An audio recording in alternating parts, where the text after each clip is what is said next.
Hey everybody, welcome back. Review a Day, episode number 195. I'm Leland Brungart, and thank you guys for joining me. We're almost to 200. You guys stick with me, and I promise we will make it. Head over to dampercast.com and check out episode number 41 of Dampercast. If you've listened to last week's episode, this kid called the Dampercast Confession voicemail line and confessed that he had been gay for a week when he was 8. It was a crazy story. He called back with more details, and it involves an attempted murder. I'm not joking. It's one of the crazier stories I've ever heard in my entire life. Head over to dampercast.com and listen to the episode, or search us on iTunes and you can subscribe that way. Guys, the film review I'm doing for you today, Sherlock Holmes. This is the new film from Guy Ritchie. And I was very interested to see what Guy Ritchie was going to do with this classic Sherlock Holmes character. Guy Ritchie, primarily known for his London crime films, Lock, Stock, and Two Smoking Barrels, Snatch, and Rock and Rolla. I was really interested to see how he was going to spin this classic character.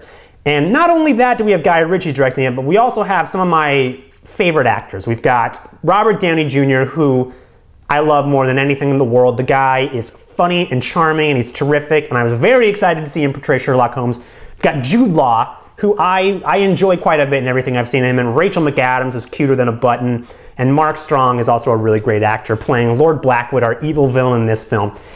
We've got Sherlock Holmes in this film trying to solve a case involving the occult. This guy named Lord Blackwood is trying to kill some people, I believe, maybe. He comes back from the dead, and Robert Downey Jr. is trying to get to the bottom of this case with the help of Jude Law, who's his Watson.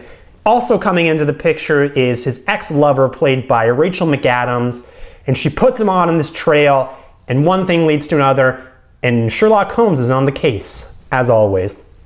You know, Guy Ritchie goes to great extent in this film to make us know that this isn't your daddy's Sherlock Holmes.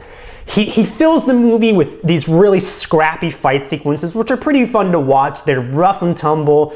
Watson and Sherlock Holmes are kicking ass left and right throughout this entire film. However, when people do updates kind of like this and they make it, you know, the kind of cool, extreme version of it, quite often you don't really need to do that, especially with something like Sherlock Holmes, which is a tested, tried and true staple. Like, I mean, this character has endured for this long for a reason, and you really don't need to mess with the formula that much. I mean, I'm not complaining about these rough and tumble set-piece action sequences, because they are a lot of fun to watch, and I'll watch Robert Downey Jr. and Jude Law pretty much do anything. I love those two guys. But it's interesting because when I came out of the movie, the stuff I ended up remembering the most and the stuff I loved the most were just the scenes with Robert Downey Jr. and Jude Law. This Sherlock Holmes film, it reminds me more of Lethal Weapon than anything. The dialogue back and forth between Sherlock Holmes and Watson is very Mel Gibson and Danny Glover in those films. I love these movies, so I'm saying that's a good thing. It is that funny banter back and forth between the two characters. I thought that was a lot of fun. And when you have Jude Law and Robert Downey Jr. as your stars, that's your strongest asset. Play to that. You don't need to include people hanging from ropes in the final act of this movie to really get it exciting or interesting, because Robert Downey Jr. and Jude Law are two terrific actors, and they're going to carry a lot of the weight for you. The other thing that kind of bothered me about this movie, Rachel McAdams, who I think is actually pretty good in the movie, and I liked her in the role. I thought she acted well with everyone else, but I really didn't buy her as her character. She's supposedly playing this really very, she's like a thief, and she's really crafty, and she's a criminal. I don't buy Rachel McAdams as that. I buy her in The Notebook when she's falling in love with Ryan Gosling and everything like that, but I don't believe that she's like a jewel thief or anything like that. And you know, I talked about Vera Farmiga in Up in the Air and how she was equal to George Clooney. I don't think she keeps up with Robert Downey Jr. and Jude Law. I think those two guys are really in their element, and she's fine, she's pretty, but she's not necessarily up to snuff. The other thing about this movie was, I feel like the plot was a little convoluted. It never feels like it had that much forward momentum.